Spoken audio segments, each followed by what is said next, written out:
Ladies and gentlemen, this just in.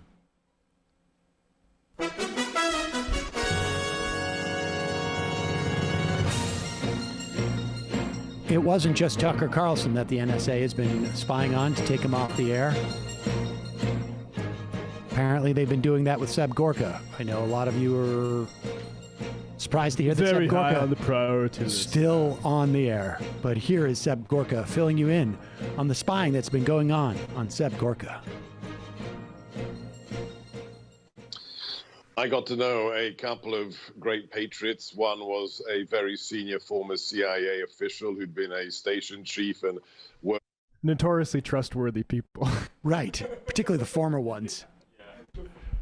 in the Middle East after September the 11th, and another one was a former member of the armed forces with a special forces and intelligence background.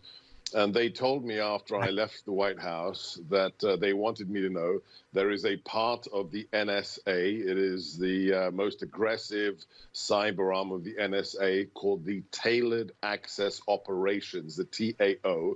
And there was a small unit of contractors in the TAO who had been tasked to actually surveil members of the Trump administration, me and Steve Bannon and others included.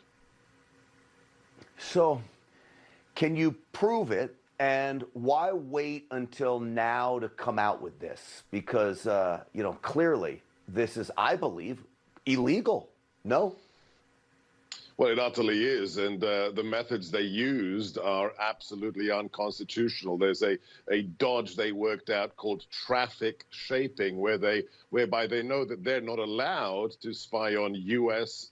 persons in the United States, but they know that internet communications are absolutely global. So the NSA uses its capacity to shape internet traffic to move the nodes of connection. So instead of my email going from Washington, D.C. to New York, they route it through Malaysia, and they say, oh, look, that's a foreign communication, therefore we can intercept it. So with traffic shaping, they break the constitutional restrictions on the NSA, and they spy on people for political purposes. As to proof, a very, very highly respected journalist has the evidence, and she promised me that she will publicly disclose her sources. So when she does that, we'll have something to refer to. But what Tucker said is not an accident.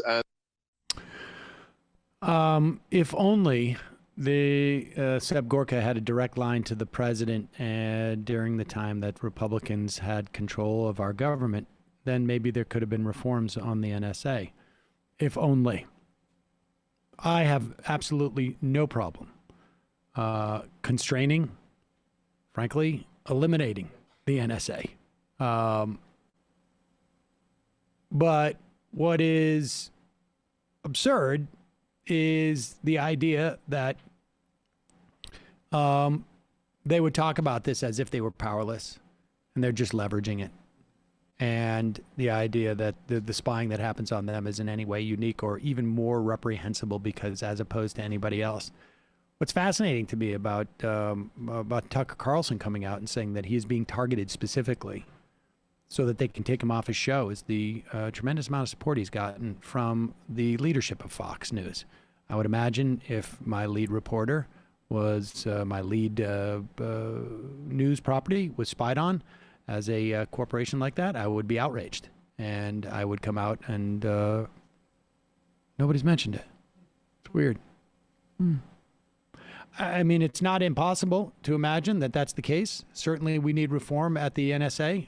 Like I say, shut it down. Yeah, I'll just say, like, if it's people like Seb Gorka and Tucker Carlson leading the charge of that reform, we're not going to like those reforms. They're not going to be good partners in reforming the NSA. It's just my prediction. You think? I would love to go back and look at what Tucker Carlson was saying when people were talking about complaining about the NSA in the aughts. Oh, excuse me. Sorry. I was just finishing my lunch. I ordered the Crowder. It was really good. Hey, don't forget to subscribe and to hit the like button. Thank you. Can't do it without you.